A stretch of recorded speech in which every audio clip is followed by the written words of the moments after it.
الحمدللہ رب العالمین والصلاة والسلام علی سید الانبیاء والمرسلین اما بعد فاعوذ باللہ من الشیطان الرجیم بسم اللہ الرحمن الرحیم۔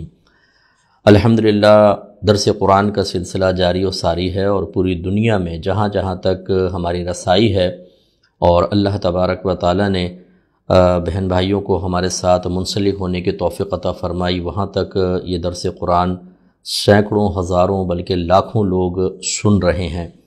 اللہ تعالیٰ سے میں دعا کرتا ہوں کہ اللہ تعالیٰ ہماری حاضریاں قبول فرمائے اور مجھ گناہگار کو بھی ان باتوں پر جو بھی میں نصیحت عرض کرتا ہوں سب سے پہلے خود عمل کرنے کی توفیق عطا فرمائے، اور پھر جو ہمارے بھائی بہن اپنا قیمتی وقت نکال کر بیٹھتے ہیں اور قرآن سمجھنا چاہتے ہیں، اللہ تعالیٰ انہیں بھی عمل کی بھی توفیق عطا فرما اور اس درس قرآن کی بے شمار برکات سے مستفید فرما۔ آج انشاءاللہ سورۃ الانبیاء کی 81، 82، 83 اور 84 نمبر آیت میں ذکر کروں گا۔ 4 آیات آج کے درس قرآن میں ہوں گی۔ پہلی جو ہے وہ حضرت سلیمان علیہ السلام کے بارے میں ہے۔ اللہ تعالیٰ نے اس میں آپ کی ایک حکومت، سلطنت، آپ کی طاقت کا ذکر فرمایا، اس سے کچھ ہم درس حاصل کریں گے۔ اور دوسری پھر 2 آیات میں حضرت ایوب علیہ السلام جو صبر کے معاملے میں، وصف صبر میں بہت ہی معروف نبی ہیں، ان کے بارے میں کچھ کلام ہوگا۔ اللہ تعالیٰ ارشاد فرماتا ہے کہ ولی سلیمان ریحا عاصفتن، اور سلیمان کے لیے تیز چلنے والی ہوا کو مسخر کر دیا، یعنی وہ آپ کے حکم سے چلتی تھی، آپ کہتے ٹھہر جاتی، آپ کہتے چل تو چلنے لگ جاتی تھی۔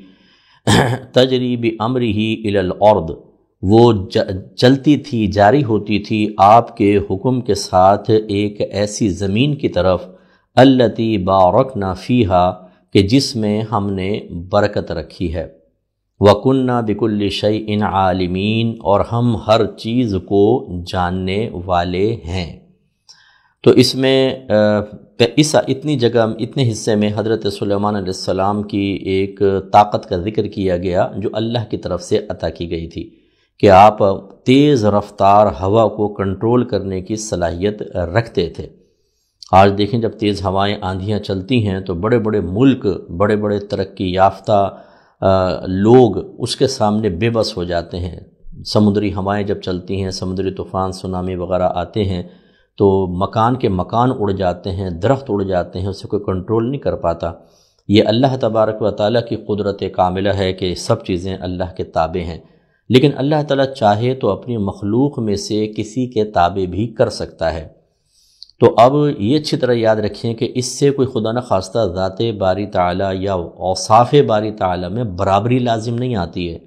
بعض لوگوں کو یہ غلط فہمی ہوتی ہے کہ اگر کسی مخلوق کی طرف کسی وصف کی نسبت کر دی جائے تو وہ سمجھتے ہیں کہ شاید اللہ تبارک و تعالیٰ کے ساتھ برابری لازم آ گئی، حالانکہ ایسا نہیں ہوتا۔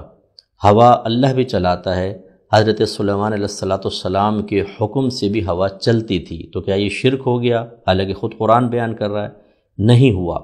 کیوں نہیں ہوا؟ بس یہ نقطہ سمجھنے والا ہے۔ فرق یہ ہے شرک کیوں متحقق نہیں ہوتا ہے کہ اللہ تبارک و تعالیٰ ہوا کو چلاتا ہے، یہ طاقت، یہ قدرت کسی نے اللہ کو نہیں دی ہے، یہ اس کی ذاتی ہے۔ جو کسی کی دی ہوئی نہ ہو وہ ذاتی ہوتی ہے، جبکہ سلیمان علیہ السلام کو عطائی تھی، اللہ نے عطا کی تھی۔ تو یہ بنیادی فرق ہے کہ اللہ کا وہ وصف ذاتی ہے اور سلیمان علیہ السلام کا عطائی ہے۔ پھر اللہ تعالیٰ کا قدیم، یعنی ہمیشہ سے اللہ کو یہ وصف حاصل ہے، لیکن سلیمان علیہ السلام کو پہلے یہ حاصل نہیں تھا، اللہ نے عطا فرمایا۔ تو جو پہلے نہ ہو بعد میں پیدا ہوتا ہے اس کو حادث کہتے ہیں، حا، الف، دال اور ثا، یہ لفظ یاد رکھیے گا، یہ قدیم کے مقابلے میں آتا ہے۔ قدیم وہ جو ہمیشہ سے ہو، اس پر نہ ہونا کبھی وارد نہ ہوا ہو، اور حادث جو ناؤ پید ہو، پہلے نہیں تھا پھر عدم سے وجود میں آیا۔ تو اللہ تبارک و تعالیٰ کا ہوا کا چلانے کی طاقت و قدرت یہ قدیم ہے، ہمیشہ سے ہے، لیکن سلیمان علیہ السلام کو اللہ نے عطا فرمائی تو آپ کے حق میں وہ حادث ہے۔ پھر اللہ تعالیٰ کی طاقت اور قدرت لامتناہی ہے، اس کی کوئی حد نہیں ہے، جبکہ سلیمان علیہ السلام کی ہوا کو حکم دینے کی کوئی حد مقرر تھی۔ پھر اللہ تبارک و تعالیٰ کی یہ وصف اور یہ قدرت اور یہ کمال غیر فانی، اس پہ کبھی فنا واقع نہیں ہو سکتا، جبکہ سلیمان علیہ السلام کی یہ طاقت پر فنا واقع ہو سکتا تھا۔ یہ 4 بنیادی فرق ہوتے ہیں۔ میں ایک اور طریقے سے بھی اس کو سمجھا دیتا ہوں۔ دیکھیں، آپ دیکھتے ہیں، اللہ تعالیٰ بھی دیکھتا ہے، ملاحظہ فرماتا ہے۔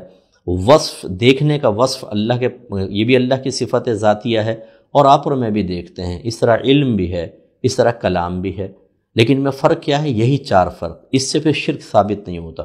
اب اگر کوئی آپ کی بات نہ مانے اور وہ کہے تم سنتے ہو، ہاں اللہ تعالیٰ سنتا ہے، یس۔ تم کلام کرتے ہو، ہاں اللہ تعالیٰ بھی کلام فرماتا ہے، یس۔ تم دیکھتے ہو، ہاں اللہ تعالیٰ بھی دیکھتا ہے، ہاں، بس شرک ہو گیا۔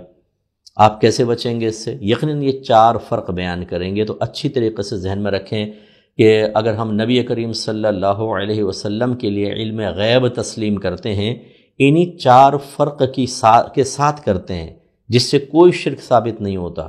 اللہ تعالیٰ کا علم غیب جتنا بھی علم ہے، اللہ تعالیٰ کا ذاتی، نبی کریم کا عطائی، اللہ تعالیٰ کا قدیم، نبی کریم کا حادث، اللہ تعالیٰ کا لامحدود، نبی کریم صلی اللہ علیہ وسلم کے علم کی کوئی حد ہے؟ اللہ تعالیٰ کا علم غیر فانی، اور نبی کریم صلی اللہ علیہ وسلم کے علم مبارک پر فنا ممکن ہے، اگرچہ واقع نہیں ہوگی، کیونکہ اللہ تعالیٰ نے قرآن میں اعلان فرما دیا وَلَلْآخِرَةُ خَيْرٌ لَكَ مِنَ الْأُولَىٰ، اے حبیب آپ کے لیے ہر آنے والی گھڑی پچھلی گھڑی سے افضل ہے۔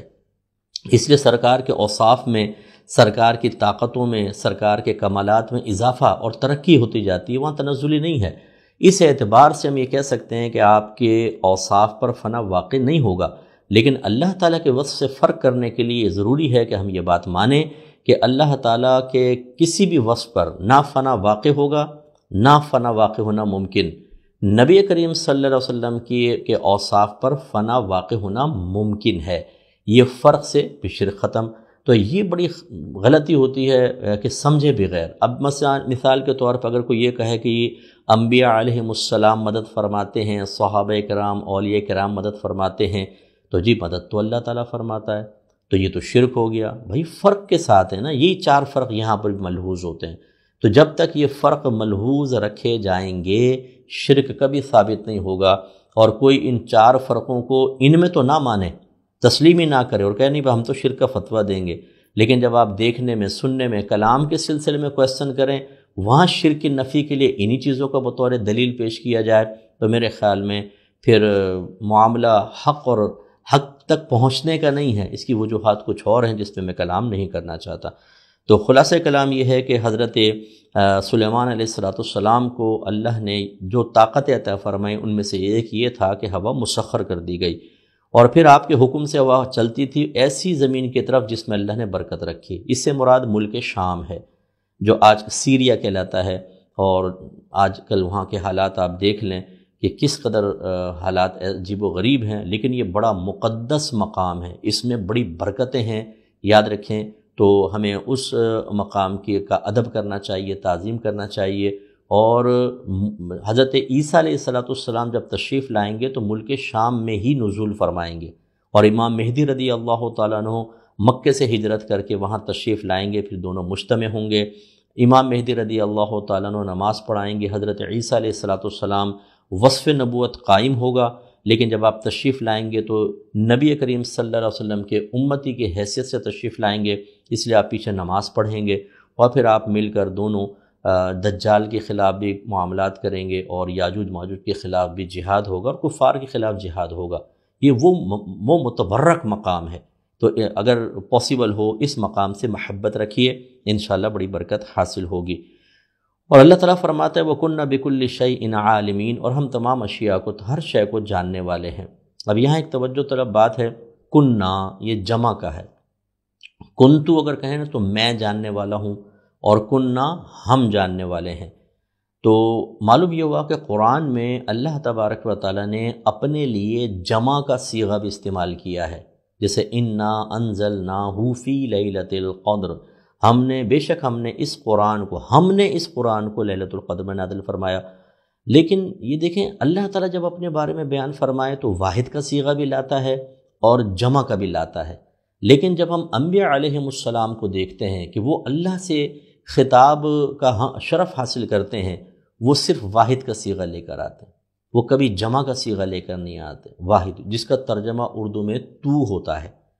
اور یہ کننا کا ترجمہ ہم یا آپ ہو سکتا ہے، ٹھیک ہے نا، اگر ہم مخاطب کریں ادب سے تو یاد رکھیں کہ اس کا مطلب یہ ہوا کہ اللہ تبارک و تعالیٰ نے تو اپنے لیے جمع کے لفظ استعمال کیے، اور جب استعمال کیے تو ہم پڑھتے ہوئے تو اس کو بالکل استعمال کر سکتے ہیں، جیسے قرآن پڑھ رہے ہیں ہم تو بالکل وہ تو جمع کی پڑھیں گے، اس کو واحد کر کے تو نہیں پڑھیں گے۔ لیکن جب ہم اللہ کی بارگاہ میں متوجہ ہوتے ہیں، ہم کلام کرتے ہیں، تو پھر انبیاء علیہ السلام نے اپنے اسلوب کلام سے ہمیں ادب سکھایا ہے کہ ہم واحد کا صیغہ استعمال کریں، جس کو اردو میں تو کہا جاتا ہے۔ وجہ اس کی یہ ہے کہ جیسے اللہ کی ذات یکتا ہے، اس کے لیے ایسے ہی الفاظ استعمال کیے جائیں جن میں شرکت کا شائبہ بھی نہ ہو، بالکل شائبہ نہ ہو ایسا۔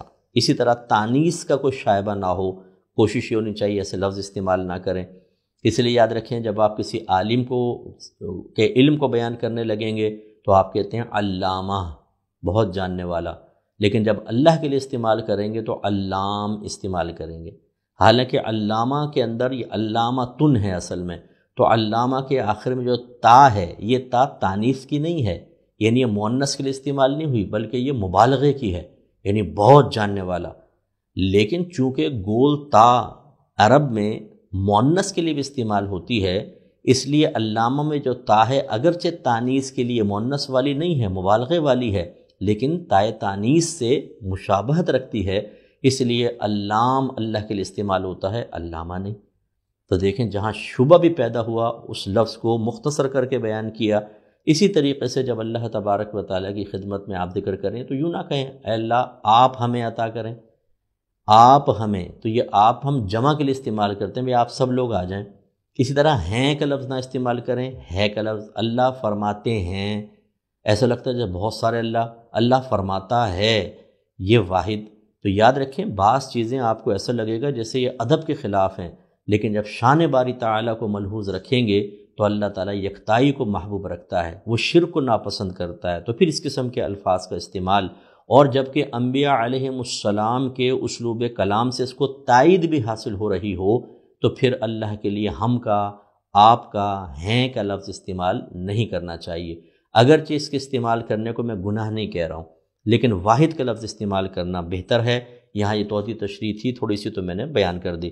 پھر اللہ تعالیٰ نے مزید ارشاد فرمایا وَمِنَ الشَّيَاطِينِ مَن يَخُوصُونَ لَهُ وَيَعْمَلُونَ عَمَلًا دُونَ ذَلِكَ، اور جنات میں سے، شیاطین انہیں کہتے ہیں جو جنوں میں سے سرکش ہوتے ہیں، کافر جن ہوتے ہیں ان کو شیطان سے تعبیر کرتے ہیں۔ تو اللہ تعالیٰ سلیمان علیہ السلام کی ایک اور طاقت کا بیان فرما رہا ہے، اور شیاطین یعنی جنوں میں سے من وہ ہیں جو یغوصون لہو، اس کے لیے سمندر میں غوطہ لگاتے ہیں۔ تو حضرت سلیمان علیہ السلام جنوں کو بھیجا کرتے تھے کہ سمندر سے موتی نکال کر لاؤ، تو وہ غوطہ زن ہو کر موتیاں نکالتے تھے، آپ کو دیتے تھے۔ وَيَعْمَلُونَ عَمَلًا دُونَ ذَلِكَ، اور اس کے علاوہ بھی وہ کوئی عمل کرتے ہیں۔ وہ کیا تھے؟ تعمیرات، جیسے یہ مسجد اقصیٰ کے بارے میں بھی معروف ہے کہ حضرت سلیمان علیہ السلام نے جنات کے ذریعے اس کو تعمیر کیا، تو آپ جنات بھی آپ کے قابو میں تھے اور آپ ان سے کام کرواتے تھے۔ اس سے علماء نے ایک نتیجہ اخذ کیا کہ اگر کوئی جن کو قابو میں کر لے اور اس سے کوئی حرام کام نہ کروائے، جائز کام کروائے تو بالکل جائز، اور اگر اس سے وہ کچھ نفع حاصل کرتا ہے بشرطے کہ وہ چوری والا نہ ہو۔ مثال کے طور پہ آپ نے جن قابو میں کر لیا، کہا مٹھائی لے کر آؤ، وہ مٹھائی کی دکان سے چرا کر لے آیا، یہ تو غلط ہے۔ یا آپ نے کہا فلاں دکان میں جاؤ، اس کے گلے سے پیسہ نکال کر لیا، یا سونا چرا کر لیا، یہ تو حرام ہے، یہ غلط ہے۔ یہاں یہ کر سکتے ہیں کہ آپ جنات کو قابو میں کر کے کہیں کہ جنگل میں چلا جا، ایسا دفینہ تلاش کر جو کسی کی ملکیت میں نہ ہو، وہ خزانہ نکال کر لیا، اگر وہ لا کر آپ کو دے دیتا ہے تو آپ کے لیے بالکل طیب اور حلال ہے۔ اچھا، بعض لوگ ہمیں کہتے ہیں کہ مفتی صاحب جن قابو میں کیسے ہوتے ہیں؟ میں جب زمانہ طالب علمی میں تھا تو کسی بچے کو کسی نے بھیج دیا، جوان سا بچہ تھا، یعنی ینگ تھا، بالکل ٹین ایج کے اندر، پینٹ شرٹ پہنے ہوئے تھا، داڑھی غائب تھی اس کی۔ تو اس نے آیا، میں نے کہا کیسے آئے؟ اس نے کہا مجھے کسی نے بھیجا ہے، اس نے بتایا کہ آپ کے پاس ایسے چیزیں ہیں کہ جن قابو میں آ جاتے ہیں۔ میں نے کہا اچھا، پتہ نہیں کس نے بھیج دیا اس کو۔ میں نے کہا چلو میں تمہیں بتا دیتا ہوں، لیکن شرط یہ ہے کہ ایک تو داڑھی بڑھاؤ اور 40 دن تک با جماعت نماز ادا کرنا۔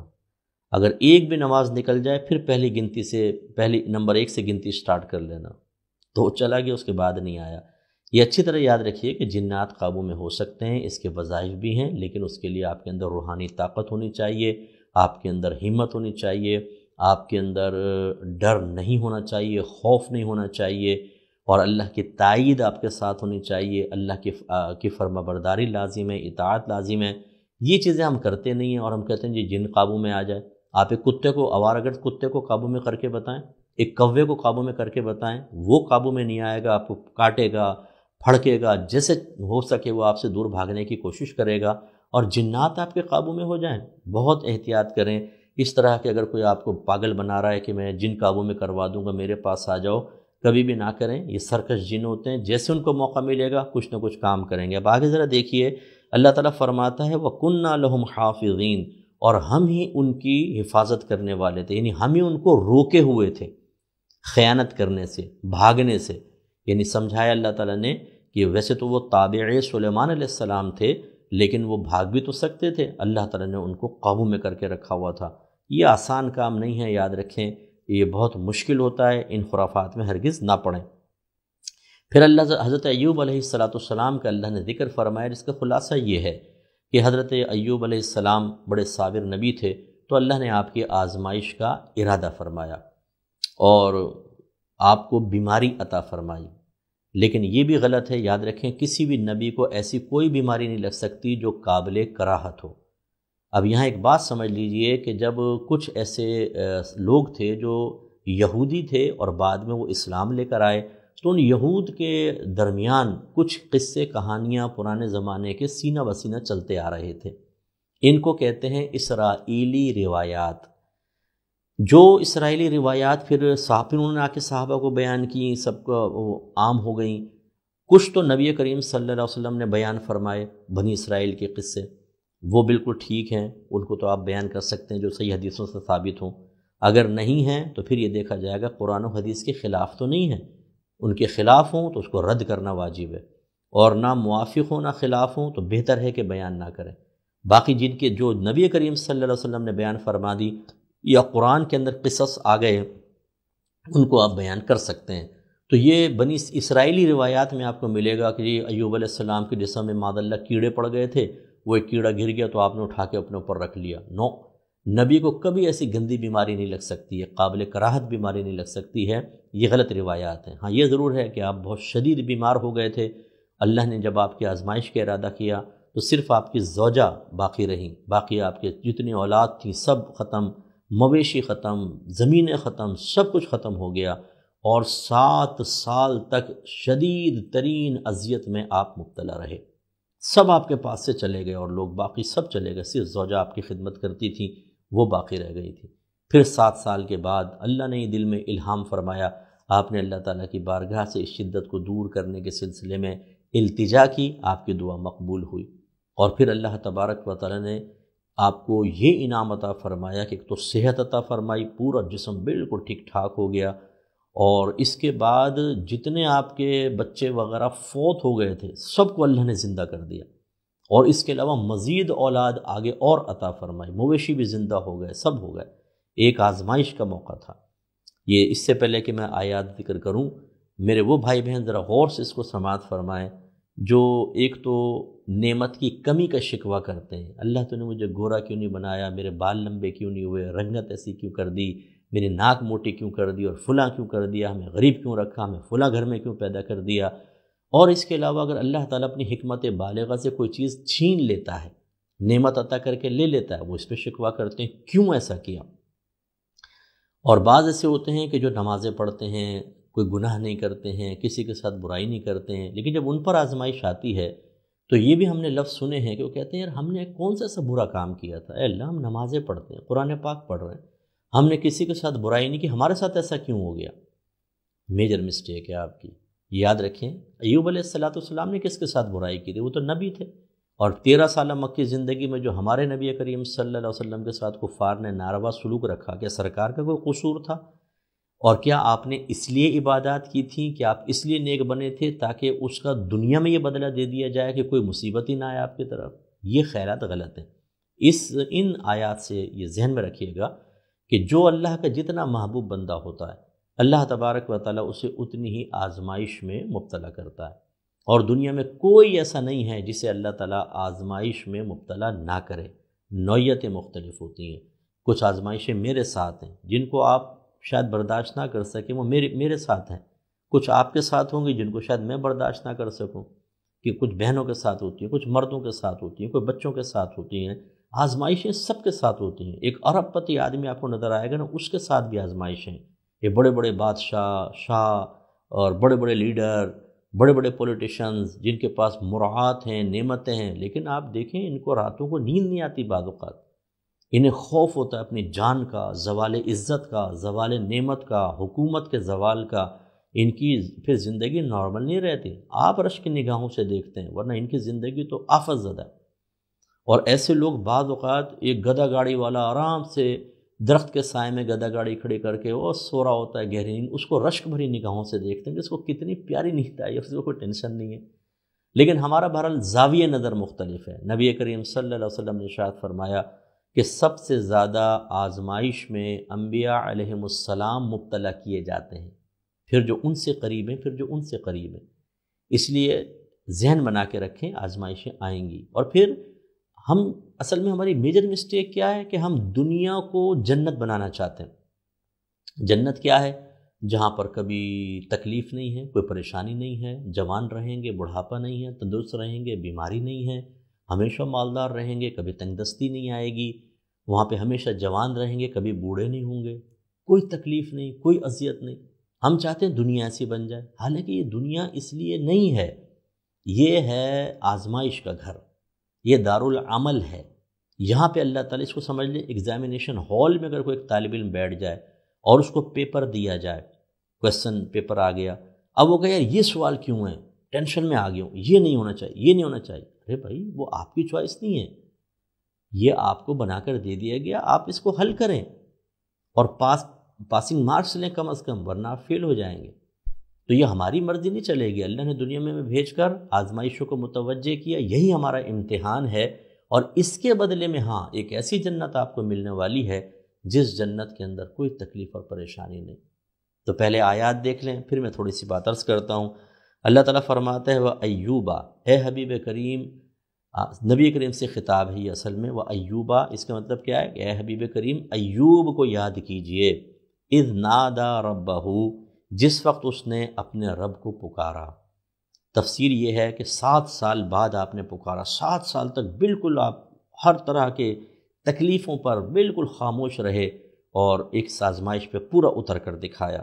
اور کیا عرض کی؟ انی مسنی الضر، کہ بے شک مجھے تکلیف اور شدت نے گھیر لیا ہے۔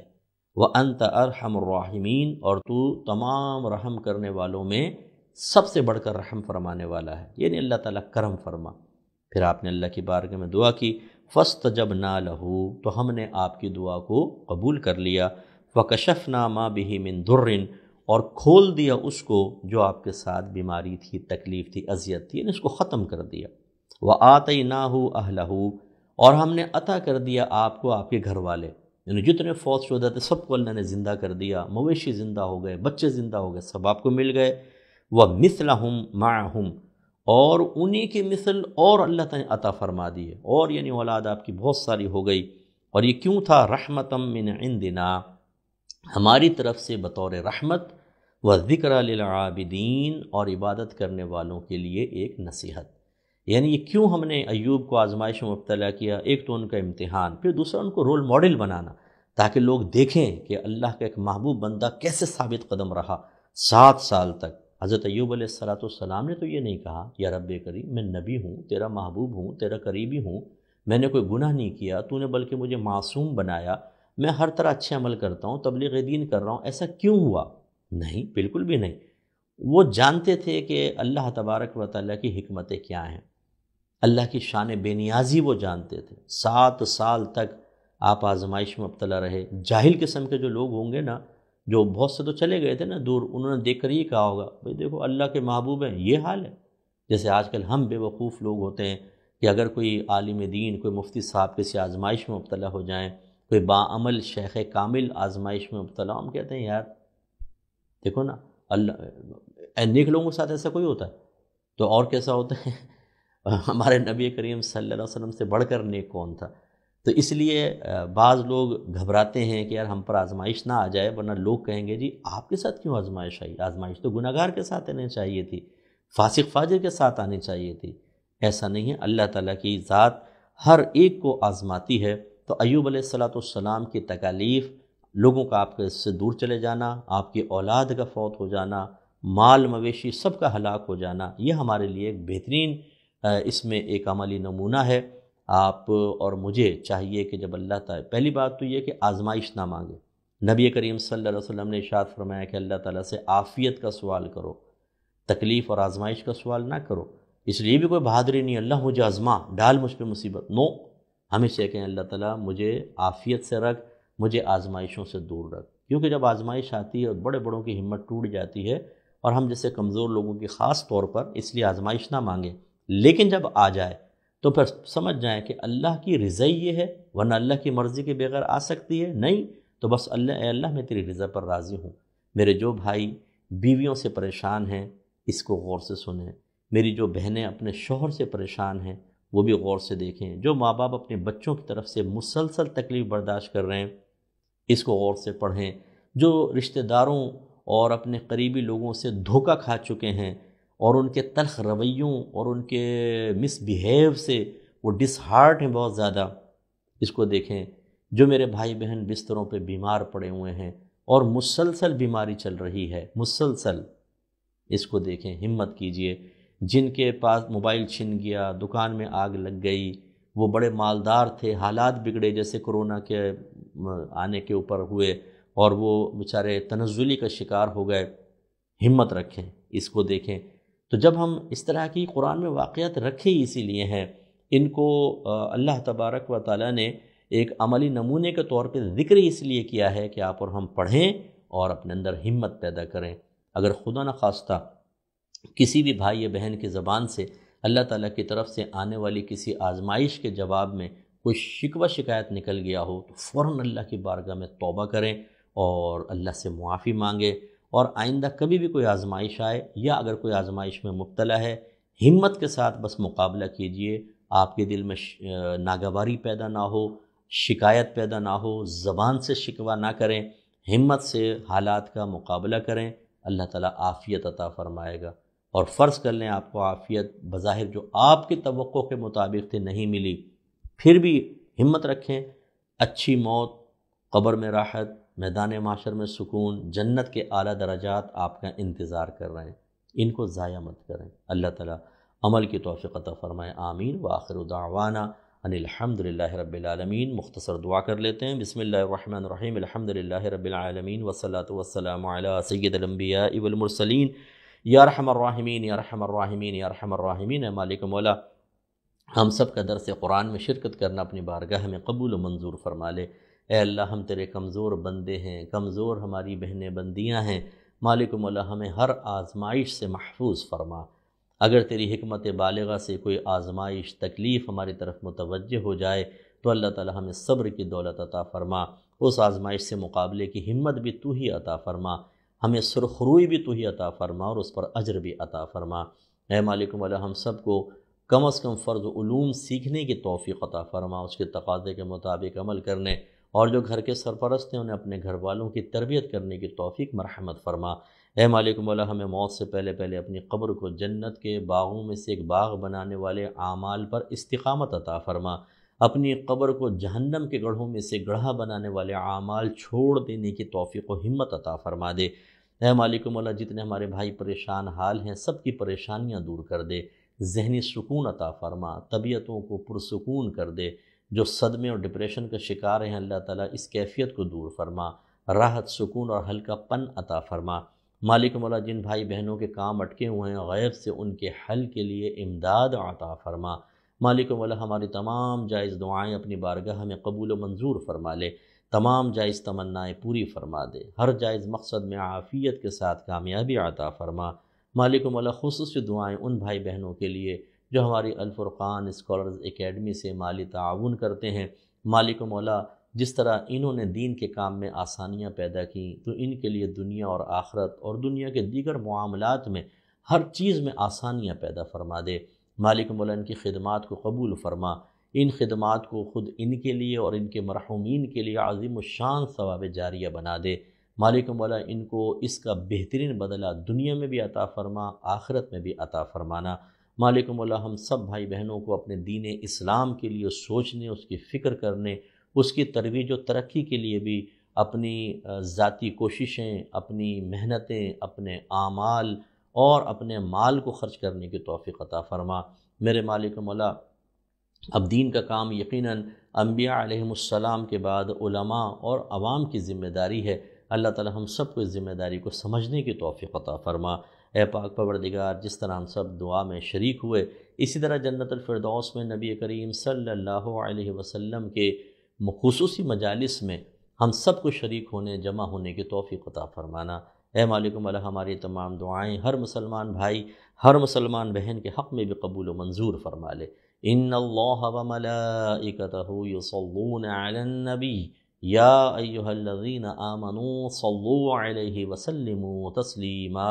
اللہم صل علی سیدنا و مولانا محمد وعلی آل سیدنا و مولانا محمد وآلہ وبارک وسلم۔ سبحان ربک رب العزت عما یصفون وسلام علی المرسلین والحمد للہ رب العالمین۔